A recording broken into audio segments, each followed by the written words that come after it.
નમસ્કાર વાલા દર્શક મિત્રો, સ્વાગત છે તમારું આપણી પોતાની યુટ્યુબ ચેનલ પેન્શન ગુજરાતમાં। તો મિત્રો આજના ખાસ વિડીયોમાં આપણે વાત કરવાના છીએ 18 મહિનાના બાકી રહેલા એરિયર્સ વિશે।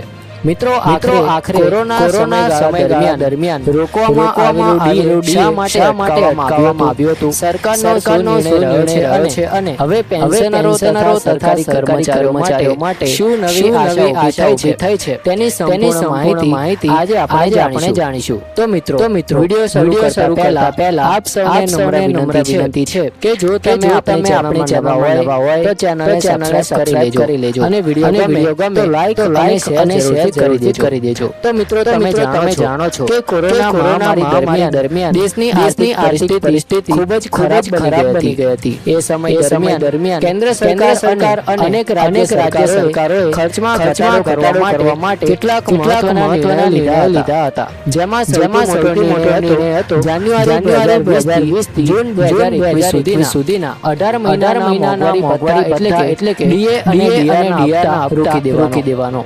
આ નિર્ણયથી લાખો સરકારી કર્મચારીઓ અને પેન્શનરોને મોટો આર્થિક ઝટકો લાગ્યો હતો। મિત્રો સરકાર દ્વારા સંસદમાં સ્પષ્ટ રીતે જણાવવામાં આવ્યું છે કે કોરોના સમય દરમિયાન દેશ પર ભારે નાણાકીય બોજો આવ્યો હતો। હોસ્પિટલ દવાઓ ગરીબ કલ્યાણ યોજનાઓ અને આરોગ્ય સેવાઓ પાછળ હજારો કરોડ રૂપિયાનો ખર્ચ કરવામાં આવ્યો હતો। સરકારનું કહેવું છે કે ડીએના 3 હપ્તા નિર્ણયથી લગભગ 34,000 કરોડ રૂપિયાની બચત થઈ હતી અને આ રકમ દેશના કલ્યાણકારી કાર્યોમાં લેવામાં આવી હતી। પરંતુ મિત્રો બીજી તરફ સરકારી કર્મચારીઓ અને પેન્શનરો આજે પણ આશા રાખી રહ્યા છે કે આ 18 મહિનાનું બાકી તેમને એક દિવસ જરૂર મળશે। અનેક કર્મચારી સંગઠનો, પેન્શનર એસોસિએશનો અને સંરક્ષણ કર્મચારીઓના સંગઠનો દ્વારા સરકારને વારંવાર રજૂઆત કરવામાં આવી રહી છે। તેઓનું કહેવું છે કે કોરોના સમયગાળો પૂર્ણ થઈ ગયો છે,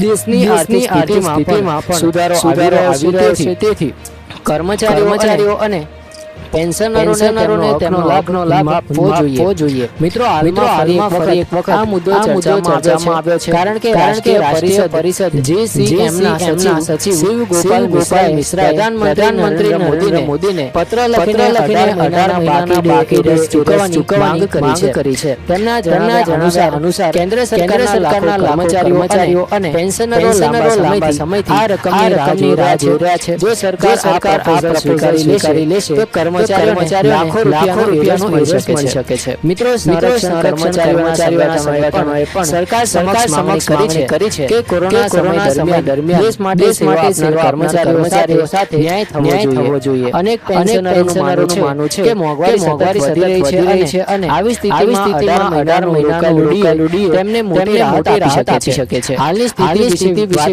વાત કરીએ તો સરકાર તરફથી હજી સુધી કોઈ સત્તાવાર જાહેરાત આવી નથી કે 18 મહિનાનું ડીએ ચૂકવવામાં આવશે। નાણાં મંત્રાલયે કહ્યું છે કે હાલ આવી કોઈ યોજના નથી, છતાં પણ કર્મચારી સંગઠનો દ્વારા સતત દબાણ બનાવવામાં આવી રહ્યું છે અને આવનારા સમયમાં સરકાર મોટો નિર્ણય લઈ શકે આશા કરવામાં આવી રહી છે। તો મિત્રો જોવાનું રહેશે કે કેન્દ્ર સરકાર કર્મચારીઓ અને પેન્શનરોની આ લાંબા સમયથી ચાલી રહેલી માંગ પર શું નિર્ણય લે છે। જો સરકાર આ મંજૂર કરશે તો લાખો પરિવારોને મોટો આર્થિક લાભ મળશે। મિત્રો આ વિષય પર તમારું માનવું છે? શું સરકારને 18 મહિનાનું બાકી ચૂકવવું જોઈએ કે નહીં? તમારો અભિપ્રાય અને કોમેન્ટમાં જરૂરથી જણાવજો। વિડીયો ગમે તો લાઈક, શેર અને ચેનલને સબસ્ક્રાઇબ કરવાનું ભૂલતા નહીં। ફરી મળીશું આવી માહિતી સાથે। ત્યાં સુધી જય હિન્દ, વંદે માતરમ।